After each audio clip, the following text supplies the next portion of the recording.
રાષ્ટ્રીય એકતા દિવસ ઉપર મારું કાવ્ય પઠન સ્વરચિત છે, જે હું રજૂ કરું છું. છે માતૃભાષા આપણી ગુજરાતી, છતાં પણ કરીએ છીએ અનુકરણ વિદેશી. ભણતર અને ગણતરમાં સવાઈ ગુજરાતી, તેમ છતાં અપનાવવામાં અટકે છે ગુજરાતી.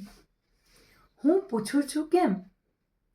માતાના ધાવણમાંથી જન્મેલી છે એ, અને ગળથુથીમાં મળેલી છે તે, તો પણ અપનાવતા અટકે છે ગુજરાતી.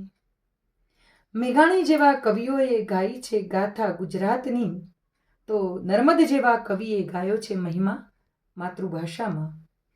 સાંસ્કૃતિક વિરાસતનો સ્વીકાર કરનારી ભાષા અને સર્વાંગીણ વિકાસ કરનારી ભાષા એટલે માતૃભાષા.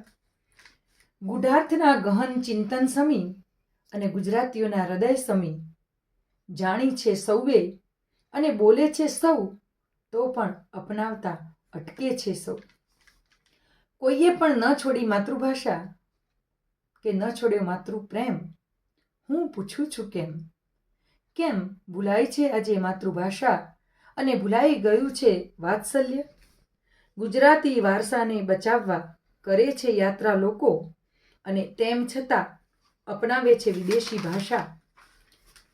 વિદેશીઓના દિલમાં વસી, પણ દેશીઓના દિલમાંથી ખસી. એવી આપણી સંસ્કૃતિની ભાષાને ન ભૂલાય, ન ભૂલાય, ન ભૂલાય.